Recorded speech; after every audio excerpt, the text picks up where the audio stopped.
Just curious, so can you tell me the process? Like, who drew these maps? Where'd they come from? My understanding is the same as what the public comments have been, that this map came from the governor's office and was written at the governor's direction by his staff. So his staff drew the maps? That is my understanding, at the governor's direction. And then I guess he asked you to carry the bill? You No, didn't have any say in the maps? The governor did not ask me to carry his bill. I don't pretend. In fact, I'd be just flabbergasted if you closely watch my social media. I do not. And that's what I expected, and I don't blame you. But if you had, and if you go back and look, weeks before the governor called the extraordinary, I asked for him to do that. And I'm not suggesting that he just did it because I asked him to in that form. But again, I voted for a different map in 2022. I've continued to support it when it seemed like there was a groundswell and maybe support to do that and consensus building. I made that clear that I hope that would be true. And I guess I'm not sure what's happened in our state or what data we have that has pressed us to do this rather than waiting another 4 years for the next census, which would be following what our Constitution mandates us to do. I think a lot of things has changed. I mean, for as many different members are here, and 23 what data do you have that shows there's been significant change to require redistricting? Well, the composition of this body has significantly changed. I mean, you look around. Composition of this body changes every 2 years. That's irrelevant. Well, no, it's a data point because we've, it's not a data point because of term limits. Right? This body will always change because we have term limits. So that doesn't necessarily reflect a change in the voting patterns of people. But it the point reflects is, the fact that people are not here. All of the majority members that are here now that weren't here in 2022, they might well have been with me. They might have. They might have, but they weren't here, but they're now here now. And so a past General Assembly cannot bind the hands of a future General Assembly. Which is why we're able to should be doing this in 4 years, not today. Well, that's your Thank you opinion. for your inquiry. That's the Constitution's opinion and the opinion of the majority I of reject Missourians, that. as noted by the testimony that's been received.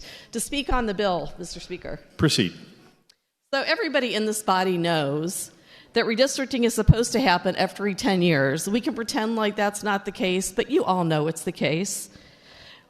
At that point, we actually have real data to reflect changes in population, not changes in who sits in this chamber, which is completely irrelevant in my opinion. That's fairness. That's in our Constitution. And most importantly, that's the deal we make with the people that we serve.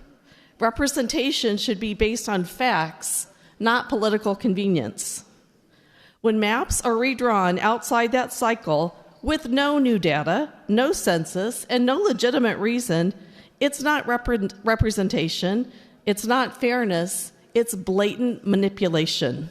It is nothing more than a naked power grab, and it's elected officials choosing their voters rather than letting voters choose their representatives.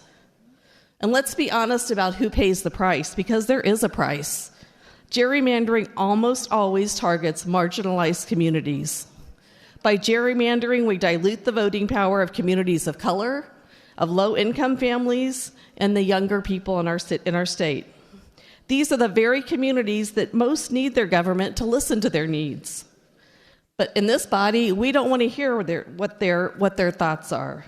Instead, their representation is carved up to protect incumbency or partisan gain. Entire communities are being locked out of the process that is supposed to include them. And the consequences are real. Fewer resources for our schools, which in a state that barely funds our schools is really, really frightening. Gaps in healthcare. For people in rural Missouri that don't even have hospitals and can't reasonably reach medical care within a short drive, that should be a very big concern of you. And affordable housing initiatives are stalled, which in my area is a big concern of mine. When we silence voters, we strip the communities of the resources and the policies that they need. We cannot claim to serve the people while bending the rules to serve ourselves. When we redraw maps outside of the census, when we silence communities for political gain, we undermine democracy itself. And this body should not tolerate that. If you vote for this, you are saying the rules don't matter, that power matters more than fairness, and some votes are worth more than others. That's not democracy. That's discrimination that's hiding behind a map. And let's not sugarcoat what this really is. This is nothing more than the Republican Party pandering to Donald Trump and his agenda. We all heard the directive. We're not stupid over here. We know where this came from, and it's not the governor's office. This isn't policy making. This is cowardice. Instead of listening to the people we represent, you are twisting the process to protect Trump's grip on power and tip the scales in his favor. Everyone in this chamber took an oath to represent our constituents, not to represent Donald Trump. We don't have a party boss. We're not supposed to be doing this for our own reelection campaigns. If you care about the integrity of this chamber, if you care about fairness, if you care about your constituents, then you need to reject gerrymandering and stand up for fair and transparent maps. Because if you support this bill, that is a betrayal of the people that you serve. Thank you, Mr. Speaker. Mr. Speaker, I oppose this bill. Given time and grace by this body, I'd like to explain why. 2 weeks ago, a colleague of mine drove to the middle of Wayne County in my district. We met at a senior center where we met the board president and the director. With a spreadsheet, they explained how last year they fed 40,300 meals to our seniors. On every meal, they lost $1 and a dime. Not only is the director there serving that facility, she works at 4 or 5 others. 32 facilities in southeast Missouri serves more meals than St. Louis and Kansas City combined to our seniors. The struggles they have are amazing. The challenges they've overcome to make sure nobody goes to bed hungry is just of a hero's nature.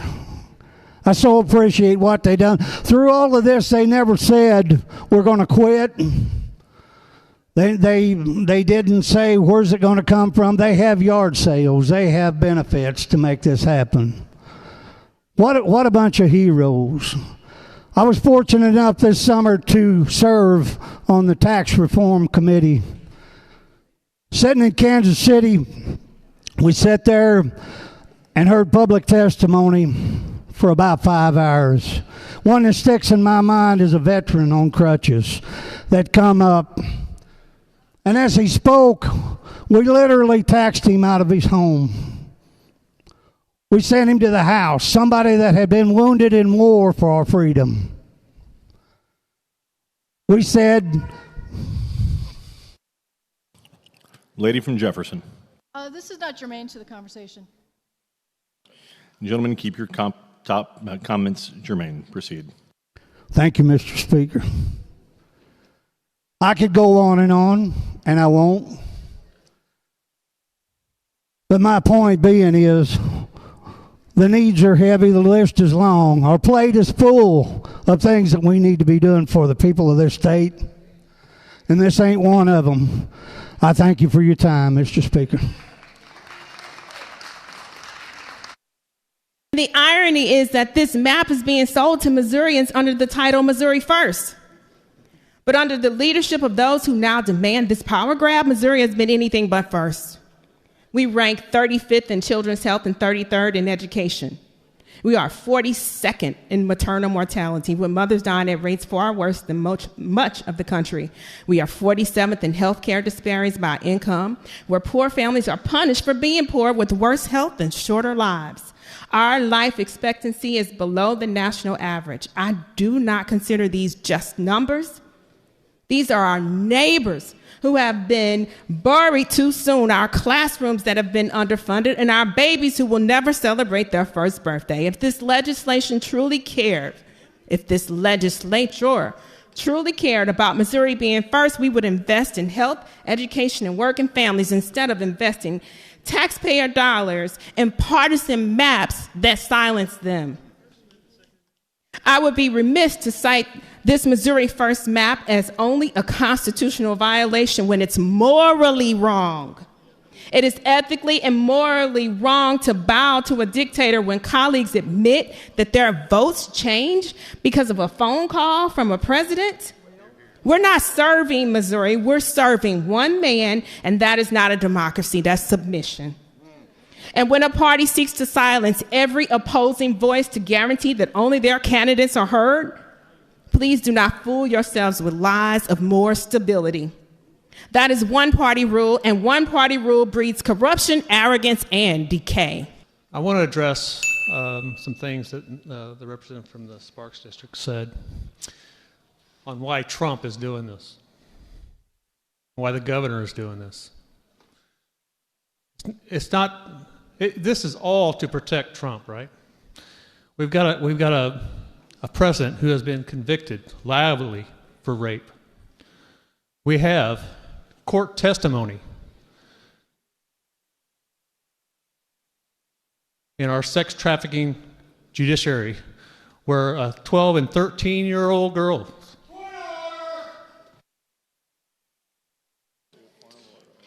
Gentlemen, state your point of order. We're debating a map here. If he wants to make this about the garbage he's talking about, that's fine, but this is not germane. Please have him stop. Gentlemen, please keep your comments germane to the topic. Proceed.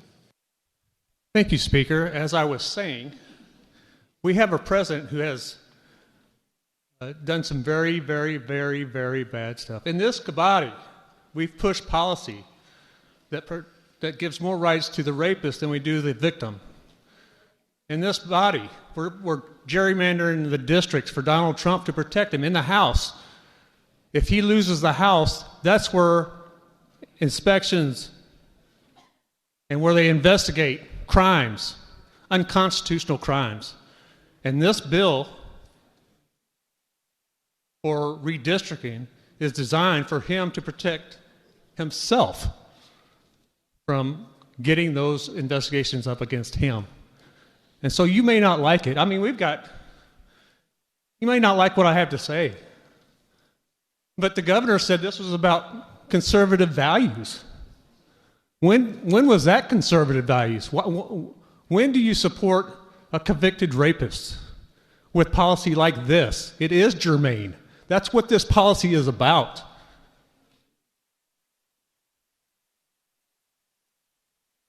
Christian values? What Bible do you all read? I don't get it. I was brought up Christian conservative. I know what the Bible teaches. I don't know what you all read. What are you reading? It's embarrassing. Let me get back to my speech. Protection or values. My friends, the word protection gets thrown around a lot in our politics today. We hear about protecting wealth, protecting power, protecting the status quo, but the real duty of those we elect, our legislators, our leaders, is to protect people, to protect rights, to protect freedom. Our Constitution doesn't just exist to look pretty in a museum. It is a promise to every American, no matter their status, their rights, has rights and cannot be bargained away. The First Amendment protects free speech, not just speech that is popular, not just speech that flatters those in power, but the speech that challenges authority. Authority. You got 111. You have the power, and you need to be challenged. Yet time and time again, we've seen legislators try to criminalize protests, ban books, and silent journalists. And what about due process? The promise that every person is innocent until proven guilty. We're going to have due processes for foreign nationals, it sounds like, from your last policy. Protection is not just rights on a paper. It's about protecting people in their most vulnerable moments, protecting victims of rape by ensuring they have access to justice, not shame, protecting human rights here in the home and abroad, from the migrant to the border to the political prisoners jailed for daring to speak truth, protecting our planet, because without clean air, water, and livable climate, all the wealth of the world would not. Gentlemen, state your point of order. Mr. Speaker, once again, the gentleman is not speaking on the bill at hand. He should sit down and let someone else speak to the bill at hand. Lady from Jackson. Mr. Speaker, with all due respect, we had to listen to a speech about dandelions earlier, so I think that American priorities are certainly in order. Thank you. Gentleman's point of order is well taken. Further discussion, gentleman from St. Louis County. There's one thing that we haven't discussed, and that is the demographic information related to this map change. So before you all push this redrawn map legislation through, I want us to remember the names of those who never got the chance to cast a ballot freely in this country. Jimmy Lee Jackson, a 26-year-old church deacon in Alabama, was gunned down for marching for voters' rights. Medgar Evers, assassinated in his own driveway for registering black voters. Viola Luisa, a mother of 5 from Detroit, murdered on an Alabama highway because she believed in freedom. Herbert Lee, killed in Mississippi for his work with the NAACP. Lamar Smith, a World War I veteran, shot on a courthouse lawn for organizing voter registration. George Lee, a minister, murdered for encouraging his community to vote. Jonathan Daniels, a young seminarian, killed while shielding a black teenager. James Chaney, Andrew Goodman, Michael Schwerner, murdered in Mississippi for daring to register voters. These names may appear as footnotes in a history book or be engraved in an unmarked tombstone, but they remind us that the right to vote in America has always been paid with blood. The 14th Amendment was ratified in 1868 in the aftermath of the Civil War. It promised that no state shall deny any person the equal protection of the laws. The amendment was written in ink and in blood.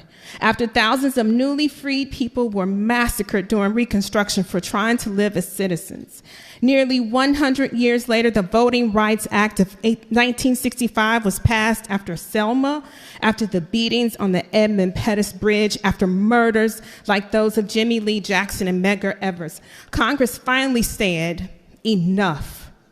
The right to vote is fundamental, and the tricks or partisan maneuvers cannot carve it away.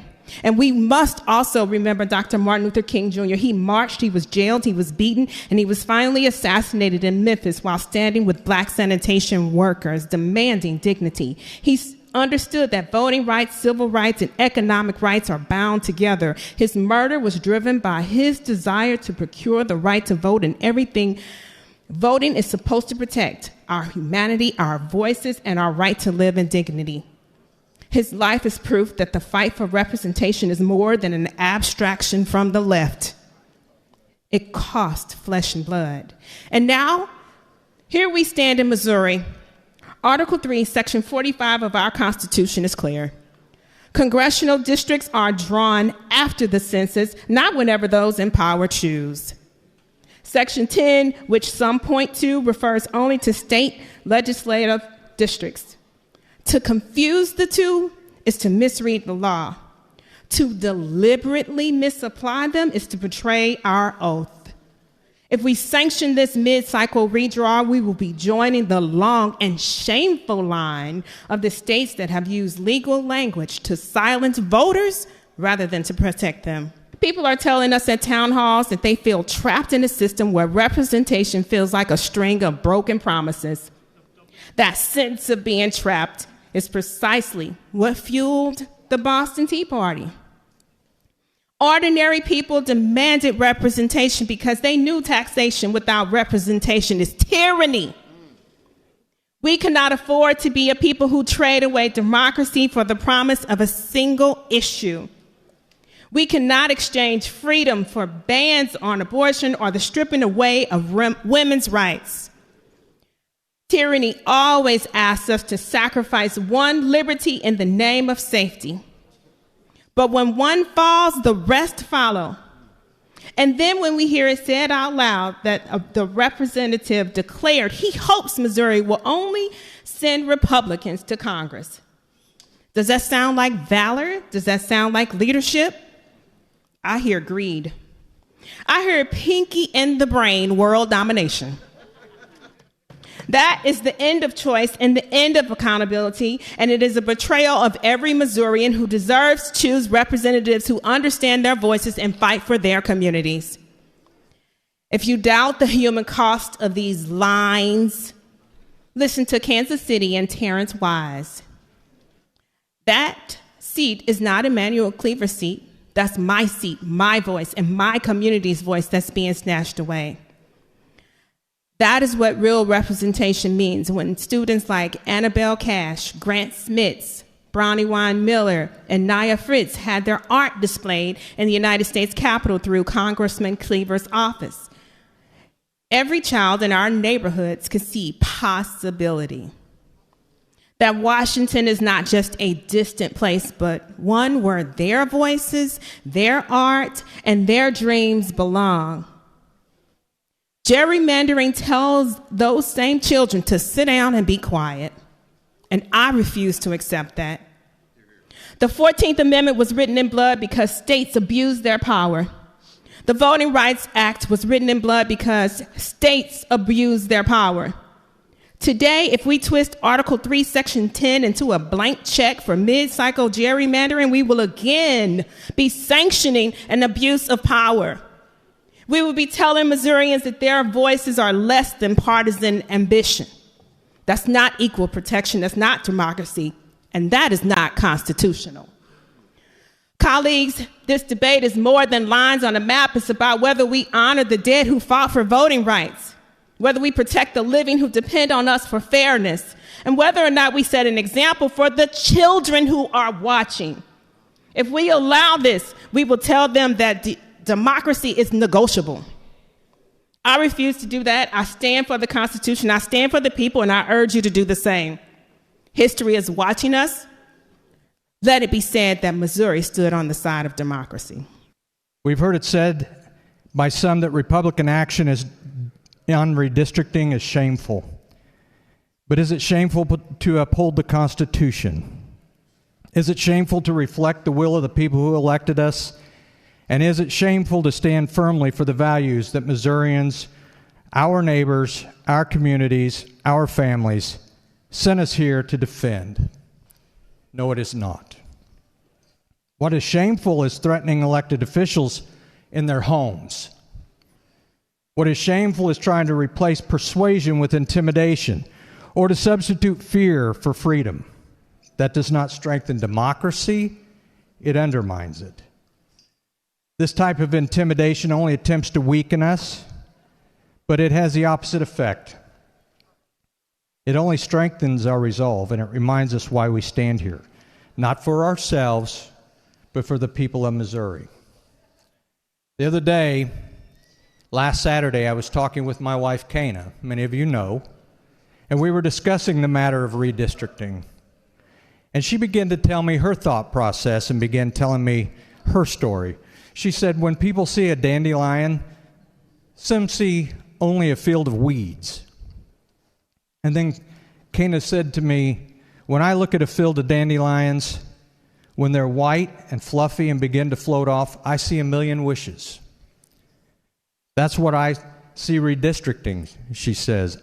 To some, it's nothing but a tangle of lines, disputes, and weeds to pull. But to others, if we choose to see it rightly, it is seeds of opportunity, a field of possibilities. It is not about choking out the future. It is about cultivating it. It's not about division, but about leadership. Not about weeds, but about the dreams of those white, fluffy seeds that can take flight if we choose to see them. President Reagan once said, "America is too great for small dreams."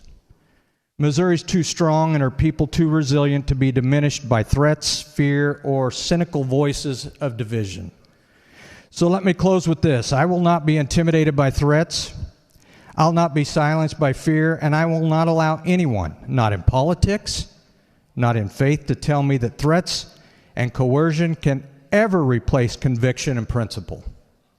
And so today, with full conviction, I state plainly that I will be supporting this bill, Mr. Speaker, because when I look at our state, I see the possibilities and the dreams of over 6 million Missourians. And lines will never diminish the dreams of a dreamer. I don't know if many of you all have actually come to Kansas City. You may pass through it to go to the airport, go to a ball game, but you've never come to my district. My district has the highway right through the heart of it. All right, right through the center of it. And when 71, Bruce R. Watkins, named in honor of a local historic black civil rights activist within the city, when it came through our neighborhood, it busted up our black communities. It was a political motivation to separate our minority vote, but also destroy our communities. And upon it destroying our community, now, within my lifetime, 30 years later, we're now trying to reunite our east side of 71 and our west side of 71. This redistricting that is about to take place harms me. It harms me because of the impact that this highway has already done within my community. All right? I used to have grocery stores. I used to have those other options that were available to me and my other community members, but now those things are slowly going away because we have a highway through that. And it makes no sense to continue to segregate and discriminate and promote this type of separation within my community. I won't stand for it. And so therefore I am standing here and I am just letting you know the history behind it. And I have the fire in my belly because this is not right. As we continue to try to bring our community back together, bring our neighborhoods back together, then you go and you take us 30 steps back all over again. Let's do this to your district. Let's do this to where you live. Let's do this to your church. Let's do this to your friends and your family. How about that? No, you don't want that. Mr. Speaker, I'd like to inquire of the gentleman from Jackson, District 23.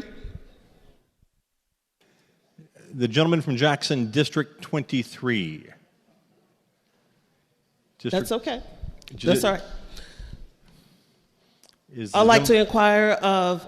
ma'am, Representative, gentleman from Jackson from District 23? Yeah.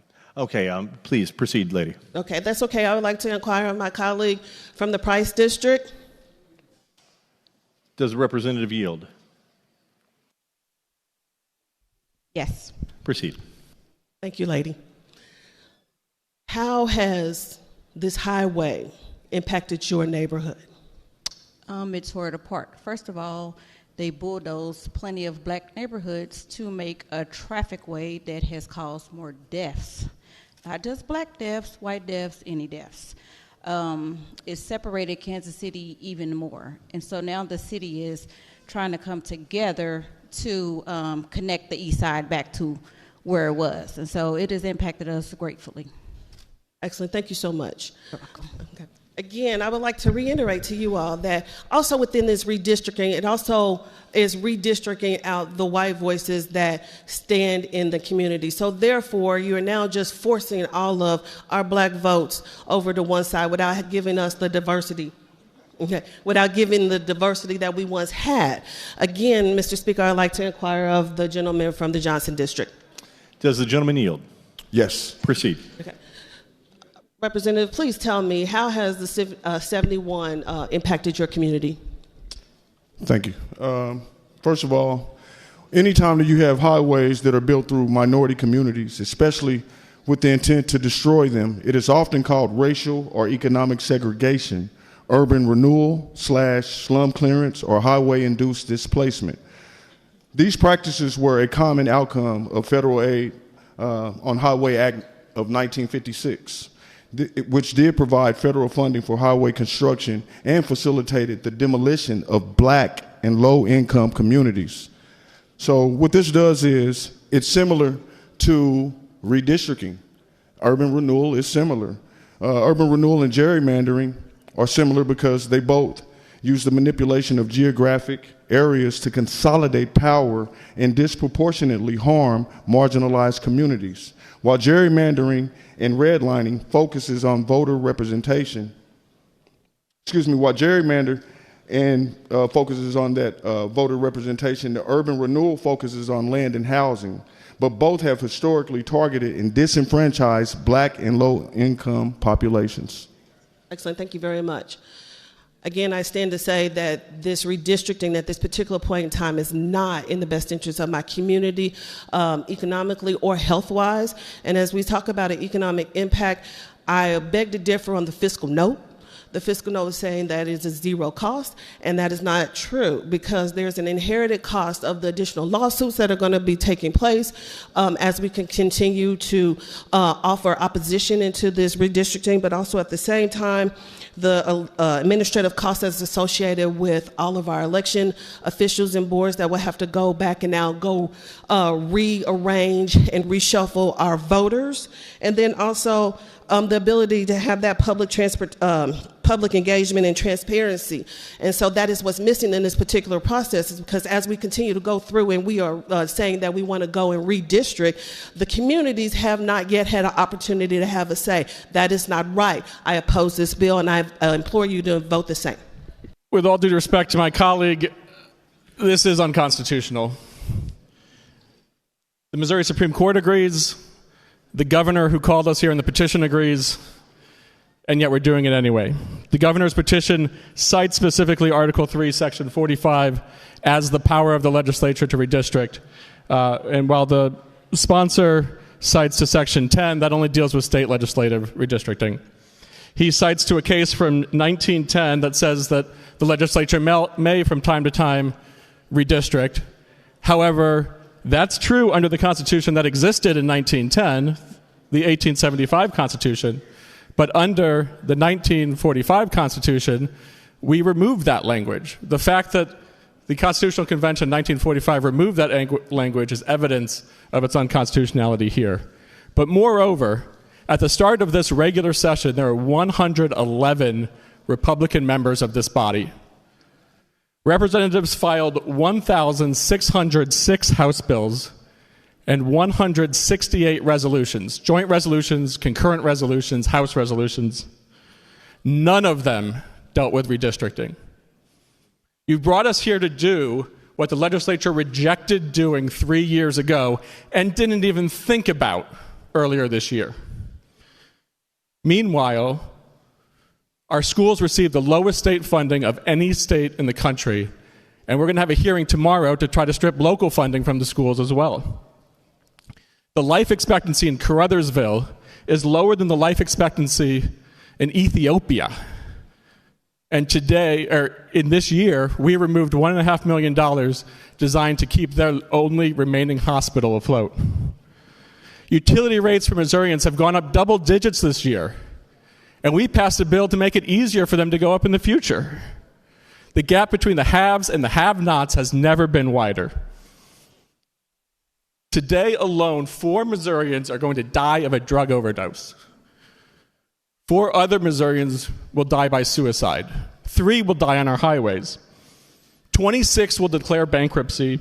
800 will be laid off or fired.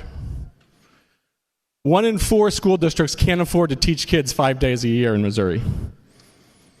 1 in 8 Missourians lives in poverty. 1 in 20 woke up this morning hungry, will go to bed hungry tonight, and will wake up tomorrow hungry again.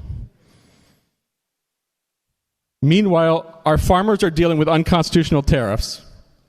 Our citizens are dealing with unconstitutional barriers to their health care. Our workers have to go to work sick. Our youth can't afford college. Gentlemen, state your point of order. Sir, I'm not seeing where this is germane to the subject. Gentlemen, please keep your comments germane. Proceed. I will point out this was sold as a Missouri First redistricting, and so I'm trying to talk about the priorities of Missouri. We wouldn't have to be here if the majority in Washington was doing what they were elected to do. They posit that there's a red America that benefits only from taking power from a blue America, and that there must then be a red Missouri that benefits only when it's at war with the blue Missouri. They think it's a battle fought for the President of the United States' benefit, and he believes, like all battles, it's fought by an army of suckers and losers. My question is, were you all terrible conservatives 3 years ago when you rejected this map? Or were you terrible conservatives earlier this year when you never even thought about this map? Or both? I suggest that the majority do what the Republicans I grew up admiring do, and said that we should all do, and just say no. Thank you. The entirety of last session, I probably rose to speak on a handful of topics. This might be my 5th time at the mic. I realize that this building, the most effective way to get things done is not speaking on the floor, but sometimes situation and circumstance dictate that those are unavoidable. I'm not rising today because I believe that no political party gerrymanders, although I think it should be illegal. There's one party in Congress that has passed gerrymandering reform, independent redistricting. We did that in this state a few years ago. I hope next time it's introduced, it'll receive bipartisan support. I've seen folks that say, hey, Illinois gerrymanders as well. Like I said, I hope it will receive bipartisan support.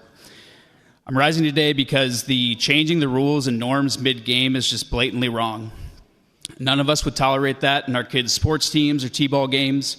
I don't understand why it's tolerated here for the leaders within this state. The supermajority had the option to have these same maps 2 years ago. I wasn't here, but many of you voted on no on those. That was the opportunity. 2030 is the opportunity. Would I be for it then? Probably not. But I understand the elections have consequences, and those are the rules of the game we all agreed to. We did not agree to change the rules mid-decade to avoid the potential consequences of policies coming home to a roost from Washington, or 2 citizen referendums that were passed by a majority of Missourians last November that we're working to overturn a few months later. Compromise wasn't enough. We needed a total overturn. Now that process is even being put into question and will be eliminated for both parties with the previous bill.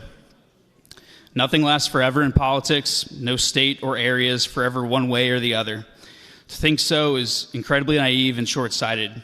So while I understand that elections have consequences, I also believe that abuse of unchecked power will have consequences as well. I urge my colleagues in the chamber to vote no, and urge those watching at home to pay attention to who thinks the power should be the be-all, end-all, or whether the power should be the be-all, end-all, or whether a bill is right or wrong should have any consideration. Thank you, Mr. Speaker.